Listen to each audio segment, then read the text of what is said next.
Olá, humano! Bem-vindo a mais um vídeo do nosso curso de Python 3. Nessa aula, a gente vai estar aprendendo outro jeito de fazer repetição em Python, mas dessa vez usando o for.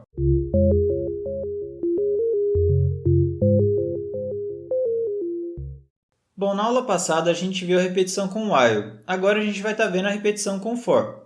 A escolha entre usar o while ou o for é meio que uma questão pessoal, porque tudo que você consegue fazer com um, você consegue também fazer com o outro. E aí você já pode estar se perguntando, tá, mas se tudo que eu consigo fazer com um eu faço com o outro, por que eu não aprendo um só? Bom, eu te dou dois motivos para você não aprender um só. Primeiro, quando você for ver código dos outros, você vai encontrar os dois, e às vezes os dois no mesmo código. E segundo, às vezes é muito mais conveniente você usar um tipo de repetição do que o outro. Então você vai optar pelo que é mais conveniente, o que é mais fácil para você. Então, esses são os dois motivos para você estar aprendendo for mesmo depois de ter aprendido o while, certo?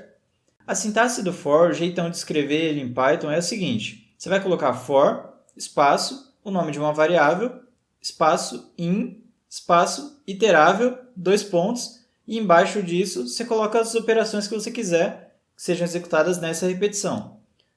É bastante coisa, é um pouquinho mais difícil do que o while, mas eu garanto que vai valer a pena, porque o for em Python ele é muito útil. Na verdade, em qualquer linguagem que eu já encontrei, o for é bastante útil.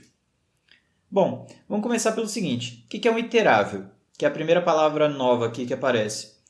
Iterável ele é qualquer objeto que tem uma ordem para você acessar os seus elementos. Então, que objeto que a gente já viu nesse curso que tem uma ordem para acessar os elementos? A string. Por quê? Porque você tinha uma string lá e o primeiro elemento, que estava no índice 0, ele era um caractere. Aí o segundo estava no índice 1, era o caractere seguinte dessa string, dessa palavra ou desse texto, enfim. E assim por diante. Portanto, string é um iterável. Além do iterável, a gente tem que se preocupar também com a variável que está ali do lado do for. Essa variável ela vai assumir os valores que estão nesse iterável. Lembra, esse iterável é um conjunto de coisas e você vai acessando essas coisas numa certa ordem. Um exemplo que eu dei foi a string em que você vai acessando os caracteres, um por um. Essa variável ela vai estar assumindo o valor desses caracteres um a um. Então, em cada repetição do for, ela vai assumir um dos valores, ela vai assumir um dos caracteres na ordem da string, do começo para o final. Vamos ver um exemplo que vai ficar bem mais fácil. Então aqui a gente tem uma string s, que recebe ABCD, e a gente faz um for, tendo como variável i e iterável s. Certo? Esse for, dentro dele, o que vai acontecer? Ele vai estar imprimindo que o iterador está no elemento e aí o valor desse iterador, que é a nossa variável, é outro jeito de falar a nossa variável. Então, por exemplo, quando você executar esse código todinho aqui, a gente vai estar vendo o seguinte. O iterador está no elemento A. Depois, o iterador está no elemento B. Depois, o iterador está no elemento C. E, por fim, o iterador está no elemento D. Por que isso acontece? Isso acontece porque essa variável aqui, o i que a gente criou, ela vai estar assumindo cada um dos valores que está em S, cada elemento que está em S. E quais são os elementos em S? S é uma string, então os elementos dela são caracteres. Então, em cada execução do for, esse i vai estar assumindo o valor do caractere atual. Então, ele começa no primeiro caractere, que é o A, por isso que ele imprime primeiramente aqui o A, depois ele vai para o B, depois ele vai para o C, depois ele vai para o D.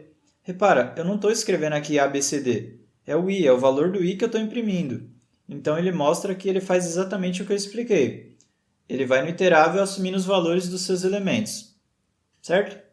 Agora, repara, eu falei do iterável e não foi à toa. O for ele funciona usando iteráveis. Então, se você tentar fazer o for sem o iterável, isso vai dar erro. Por exemplo aqui. Por exemplo aqui. Aqui a gente tem for j em 10 e print j. Então, ele vai imprimir o j em cada execução. Só que está dando erro. Por que está dando erro? Está falando que o objeto int não é iterável. Aqui, não é iterável. Ué, como assim o objeto int não é iterável? É que esse int ele é esse 10 aqui. Esse 10 é um inteiro, é esse int que ele está falando aqui. Por que 10 não é iterável? Iterável, né? Não é interável. Por que 10 não é iterável? Não é iterável porque ele não é um conjunto de valores que segue uma ordem. Então, não faz sentido você estar usando for. A gente ainda não viu listas, mas eu acho que está na hora de dar uma olhada nelas, pelo menos uma introdução a elas. Porque em Python elas são muito úteis. No nosso curso de Python aqui, o basicão, eu não vou estar ensinando listas com profundidade. Eu vou estar fazendo isso no nosso curso de estruturas de dados. Aí sim eu vou pegar as aulas de listas e esmiuçar cada detalhe que eu puder. Mas por aqui a gente só precisa de ter uma noção do que são listas, porque é útil para a gente estar entendendo o for também. Ao invés de ficar iterando só em strings, a gente vai ver que em listas a coisa fica bem mais legal. Vamos lá. Vamos ver um exemplo aqui de lista com int. O mais fácil, né? 1, 2, 3, 4. Bom, para ser uma lista, você tem que colocar aqui colchetes e separar os elementos por vírgulas. Sendo que o último não tem vírgula porque ele não está separando. Em outras palavras, você só coloca vírgula no meio de dois elementos. Então é bem simples e você vê aqui que ele reconhece como uma lista. O que seria uma lista? Uma lista pode ser uma lista de compras, uma lista de coisas para fazer, pode ser uma lista de qualquer coisa. Então Python trabalha realmente desse jeito. Você não precisa nem mesmo ter o mesmo tipo de lista, a gente vai estar vendo aqui depois. Então lista é só um conjunto de coisas que segue uma ordem. Outro exemplo de lista aqui, que não precisa ter o mesmo tipo. Então você tem aqui 1.2, que é um float, 2, que é um int, 4.3, um float, 0, que é um int. E ele reconhece normalmente, sem dar erro. Então não precisa ser uma lista do mesmo tipo. Por exemplo, na string você tinha lá só caracteres. Cada elemento necessariamente era um caractere. Aqui nas listas, não. O elemento ele pode ser um caractere, pode ser um float, enfim, pode ser qualquer coisa. Aqui, ó, outro exemplo, misturando vários tipos de dados, a gente tem a lista L, que começa recebendo no primeiro elemento aqui um float, depois um int, depois uma string, depois um int, agora negativo, que ainda é um int. E ele reconhece normalmente. Então, só para você ver que o negócio é bem genérico, assim, é bem permissivo, digamos assim. E eu tinha dito também que era uma boa hora para a gente estar introduzindo listas. Isso se deve ao fato delas serem iteráveis. O que precisa para ser iterável? Você precisa ter um conjunto de coisas, um objeto que contém um conjunto de coisas, e você tem que conseguir percorrer essas coisas numa certa ordem. E a gente consegue fazer isso em listas. Por exemplo, a gente tem aqui a lista L recebendo 1, 2, 3, 4, voltando para aquele caso mais simples. E a gente faz for i em L, para i em L, que é como você traduz isso. O que ele vai fazer? Ele vai imprimir o iterador está no elemento e o valor de i. Mesma coisa que a gente fez lá com a string, só que agora aqui com a lista. E o que ele está imprimindo? Ele está imprimindo 1, 2, 3, 4. Por quê? Porque o i está indo em cada um dos elementos, assumindo o valor. Na hora que ele assume o valor, eu peço para imprimir. Aí depois ele muda o valor quando volta a fazer aqui o teste para ver se o i ainda está em L. E ele vai fazendo isso até terminar toda a lista. Bem tranquilo, né? E a gente já tinha visto que não precisa ter um tipo só na lista. A gente pode ter vários tipos. Em outras linguagens, como C, por exemplo, é necessário que... lá não tem lista em C, você tem vetores. Mas para o vetor, que é semelhante à lista aqui, é necessário que tenha o mesmo tipo. Em Python você já não tem essa obrigação. Então é uma coisa muito mais flexível. E a gente pode estar também, quando você tem uma lista de vários tipos, a gente pode estar iterando do mesmo jeito. Então você faz for i em L, e aqui ó, o iterador está no elemento. E aí quais são os elementos? Ele começa 1.2, 4, string, por quê? Porque era a própria string, era o valor aqui, o terceiro, e menos 3. Legal, né? Lá na aula de repetição com while, eu ensinei que dá para usar o break, o continue e o else no contexto do while. E aqui a gente vai ver que dá para fazer o mesmo, agora usando o for. Vamos começar aqui com o break. Então aqui nesse exemplo a gente tem um L, 1, 2, 3, 4, o clássico, e a gente faz um for de i em L. Se o i valer 3, a gente vai dar um break. E aqui embaixo a gente tem um print que vai imprimir de novo. O iterador está no elemento e agora o valor de i, que é o nosso iterável, é o nosso iterador. E aí, beleza. O que acontece? Você executando todo esse código, ele vai imprimir que o iterador está no elemento 1 e depois que o iterador está no elemento 2. Só isso. Mas ué, ele não tinha o 3 e o 4 aqui? Por que ele não imprimiu o 3 e o 4? Bom, ele não imprimiu o 3 e o 4 porque quando o i valia 3, ele entrou nesse if e aí executou o break. Uma vez executado o break, o que o break faz? Ele vai ignorar todos os caras abaixo que estiverem dentro da repetição e vai sair da repetição. Portanto, ele ignorou aqui quando o i valia 3, que era para imprimir que o i valia 3, e depois saiu do for. Então, se ele ignorou quando ele ia imprimir 3, depois saiu do for, aí não imprime o 4. Então, por isso que deu esse resultado. Um outro exemplo agora usando contínuo. De novo, L1, 2, 3, 4, for i em L. Agora, se o i valer 3, a gente dá um continue. É o mesmo código acima, só que ao invés do break, a gente tem um continue. Então, o que acontece? Você está imprimindo aqui, executando todo esse código, imprime o 1, o 2 e o 4. Ele não imprime o 3 por quê? Porque quando o i vale 3, ele entra aqui nesse if, entrando no if, ele executa o continue, e o que o continue faz? Ele ignora todo mundo que está abaixo na repetição, ou seja, ele ignora imprimir o i quando o i vale 3, então não imprime, é o que a gente viu aqui, e volta para o for. Por isso que depois ele vai imprimir 4. Essa é a diferença do break para o continue. Os dois ignoram todo mundo que está abaixo, mas o continue volta, continue continua. Por fim, agora um exemplo com o else. De novo, L1, 2, 3, 4, não podia ser mais fácil. E a gente faz um for i em L, imprimindo que o iterador está no elemento e o valor de i. E depois a gente tem um else que imprime que saiu do for.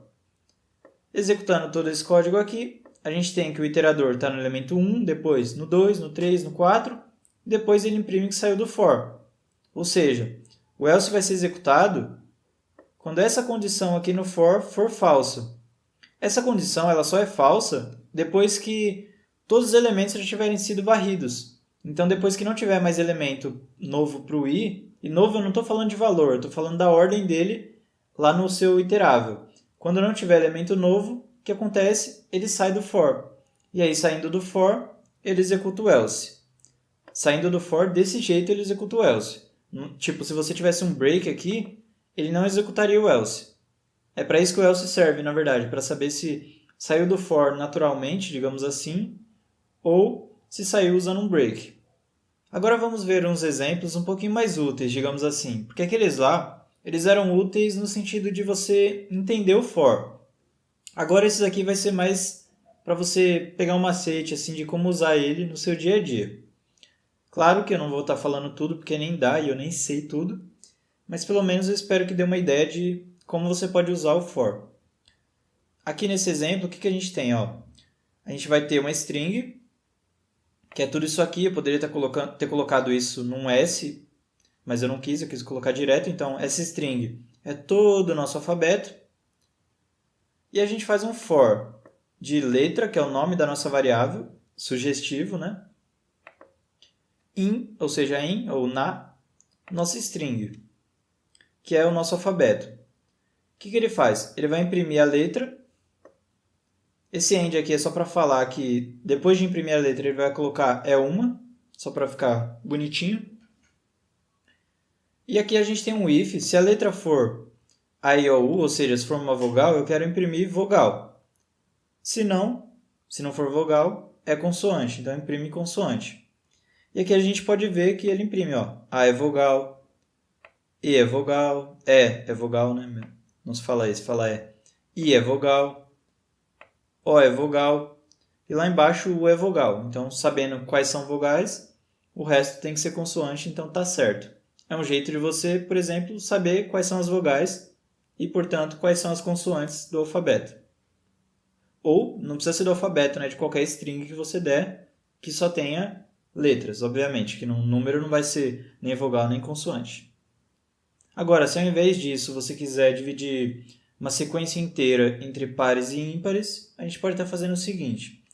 Um n, valendo 1, 2, 3, 4. Eu poderia ter colocado só a lista aqui direto, não quis. E a gente faz for i em n.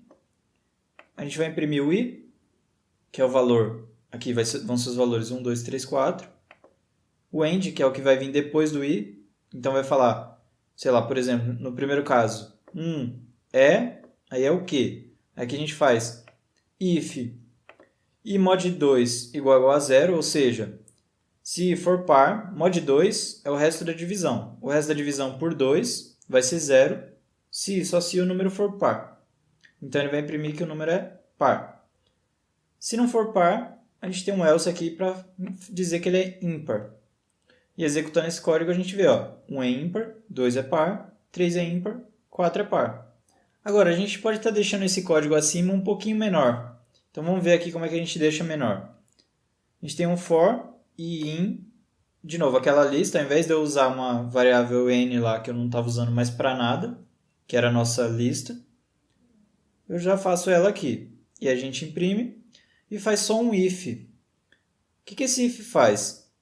Esse if, ele está vendo se o módulo de 2 é o quê? Porque não tem nenhuma comparação, né? Então, quando a gente fizer módulo, o módulo de 2 aqui no caso, ele vai retornar o quê? 1 ou 0, porque ele é par ou ímpar. Ou ímpar ou par, né? Invertendo a ordem do que eu falei. Então, esse retorno, o Python entende que tudo que é diferente de 0 é verdadeiro, e tudo que é 0, portanto, é falso. Então, aqui o que ele está falando? Se mod 2 igual a 1, ou melhor, se mod 2 diferente de 0, imprime in. E aqui embaixo imprime par. Por que isso? Porque tanto na palavra ímpar quanto na palavra par, você tem o par. Então, o par aqui vai ser impresso de qualquer jeito. Esse in só vai ser impresso se for ímpar. E quando que é ímpar? A gente viu aqui em cima que é ímpar quando o i mod 2 é diferente de 0. Aqui é o par e aqui é quando ele é diferente de 0. E aqui é justamente o que ele faz. Por quê? Porque esse teste ele vai retornar um valor. Esse valor, no caso, vai ser 1, se ele for ímpar. E 1 para o Python é verdadeiro. Então, você está falando assim, if verdadeiro, se if verdadeiro vai entrar no if. Então, ele vai imprimir o in. E a gente tem de novo o mesmo resultado. Aí, repara que poderia ser aqui no if i mod 2 diferente de 0. Mas usando esse recurso de que tudo para o Python que é diferente de 0 é verdadeiro, a gente não precisa estar escrevendo o diferente de 0. Então, fica um pouquinho mais curto. É só um jeito frescurento de escrever. Se esse vídeo foi útil, dê o seu like e se inscreva no canal para acompanhar nosso trabalho. Muito obrigado pela atenção e que a programação esteja com você.